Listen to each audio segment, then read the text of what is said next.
Sim, é óbvio que eu vou falar sobre as conversas vazadas entre Flávio Bolsonaro e Daniel Vorcaro. E eu já adianto que a análise que você verá aqui é de alguém que não é filiado a nenhum partido político, que não ocupa nenhum cargo público, que não tem absolutamente nenhum apadrinhamento político e, portanto, não deve satisfações a quem quer que seja, além do seu próprio público, mas principalmente que preza pela coerência e pela defesa de princípios, não de pessoas. Eu vou separar essa análise em 4 partes: o conteúdo das mensagens vazadas, o impacto do vazamento, a forma como isso está sendo justificado pelo próprio Flávio e por seus aliados, e por último, a forma como a esquerda está explorando essa história. Se você não faz ideia do que se trata este vazamento, eu vou resumir rapidamente. O site The Intercept Brasil publicou ontem uma matéria expondo conversas de WhatsApp entre Flávio Bolsonaro e Daniel Vorcaro em 2024 e 2025, antes de Vorcaro ter sido preso pela primeira vez e do escândalo ter vindo à tona, onde Flávio trata com o então banqueiro e faz cobranças a ele sobre um financiamento ao filme que estava sendo produzido para contar a história do seu pai, Jair Bolsonaro. Agora vamos ao primeiro ponto a ser analisado: o conteúdo das mensagens. Segundo o que foi exposto, aparentemente trata-se de conversas exclusivamente relacionadas ao dinheiro que seria destinado à produção do filme e feedbacks sobre a própria produção. É preciso considerar, no entanto, que há nessas mensagens algumas imagens de visualização únicas, que estão apagadas agora no registro. Então não sabemos o inteiro teor do que foi conversado, apesar de que as demais mensagens sinalizam que realmente o assunto era o filme e o financiamento para ele. De qualquer forma, o conteúdo vazado não indica a existência de nenhum ilícito, pois trata-se de uma busca por financiamento privado para uma produção artística privada, algo que é completamente normal e legal nesse segmento. O que poderia configurar um ilícito seria uma utilização desse financiamento como moeda de troca, por exemplo, para um favorecimento dentro do Senado, em função do cargo de senador exercido por Flávio Bolsonaro, algo que, segundo divulgado recentemente, aconteceu, por exemplo, no caso de Ciro Nogueira, mediante pagamento daquelas mesadas. Para isso, para saber se isso é verdade ou não, se isso ocorreu, somente uma investigação aprofundada sobre o caso seria capaz de obter a resposta. E eu imagino que a Polícia Federal já deva estar investigando. Vale ressaltar que o conteúdo das mensagens trocadas entre Flávio e Vorcaro é muito diferente do conteúdo, por exemplo, das conversas entre Moraes e Vorcaro, que também foram vazadas há algum tempo atrás. No caso das conversas com Moraes, Vorcaro dá a entender, e mais uma vez a análise fica comprometida pela quantidade de mensagens de visualização única, mas ele dá a entender que o ministro estaria atuando em seu favor para bloquear alguma coisa, que até agora não sabemos exatamente do que se trata. Isso sim, se confirmado, trata-se de um ato ilícito.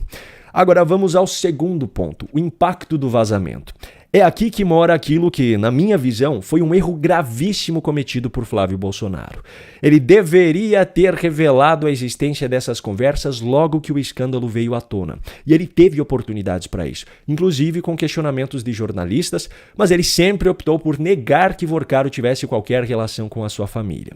Um membro do próprio Intercept questionou Flávio ao lado de jornalistas se Vorcaro havia bancado o filme sobre seu pai, em um vídeo que dizem ser de ontem mesmo, mas eu não tive a confirmação dessa informação. E Flávio mais uma vez mostrou-se indignado, negou mais uma vez qualquer relação. Se ele tivesse dito publicamente desde o início do escândalo que havia conversado com Vorcaro para pedir financiamento para o filme, que não imaginava que Vorcaro estivesse envolvido com qualquer tipo de fraude, que naquele momento era apenas mais um empresário com condições de fazer esse tipo de investimento e por isso buscou ele, nada disso teria acontecido. Ele seria apenas mais uma pessoa que teve alguma relação bem intencionada com o banqueiro em algum momento, sem saber que um escândalo estava prestes a estourar. Ao escolher omitir essas conversas, ele deu munição para que a esquerda o massacre com narrativas agora. Um fato que poderia ser usado ao seu favor, agora está sendo usado contra ele.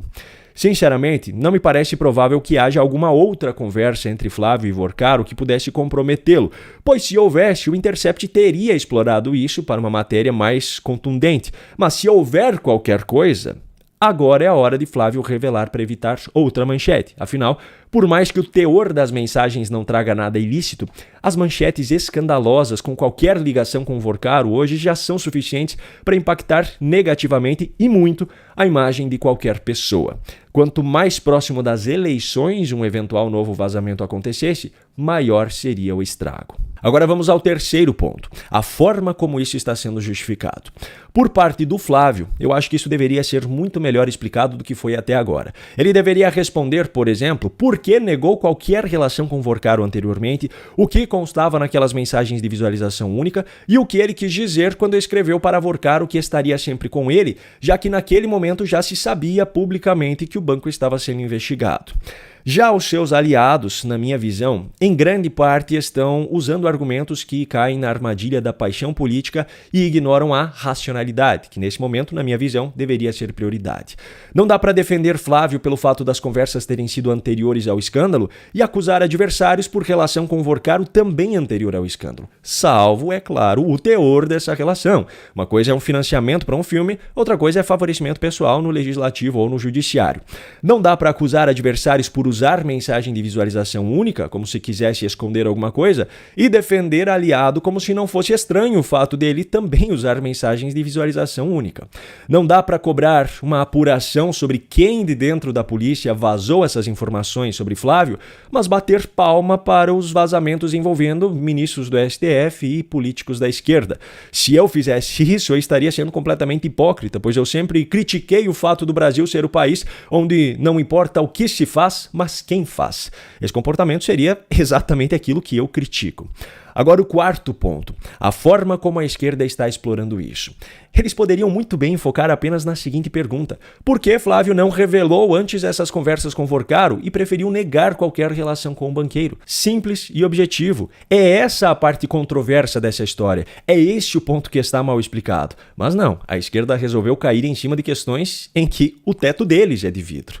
O próprio governo Lula, através de Sidônio Palmeira, que é o ministro-chefe da SECOM, afirmou que Lula e o governo federal jamais pediram ou receberam dinheiro de Vorcaro para produções cinematográficas.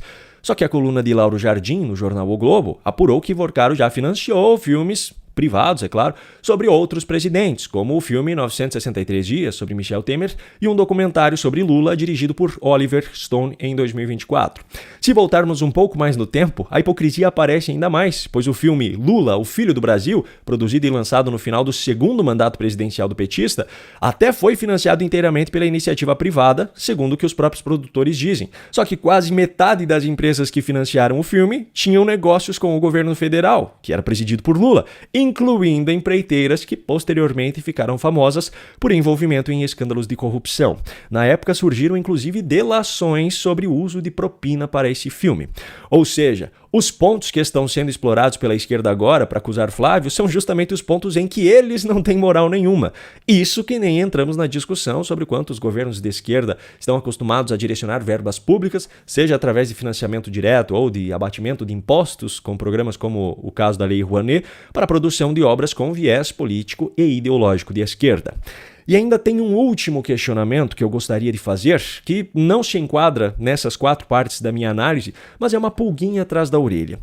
Por que essas conversas de Flávio com Vorcaro foram vazadas só agora, meses depois de outros vazamentos desse caso terem acontecido, e por que foi através do Intercept Brasil, que é militante de esquerda? Por que esse furo de reportagem não foi dado aos veículos da grande imprensa, os mesmos responsáveis pelos outros vazamentos? Enfim, cada um que tire suas próprias conclusões e suas próprias lições sobre esse caso e que assuma as consequências sobre as suas escolhas. No meu caso, ao fazer um vídeo como esse, eu sei que eu vou levar chumbo de todos os lados, mas é o caminho que eu escolhi.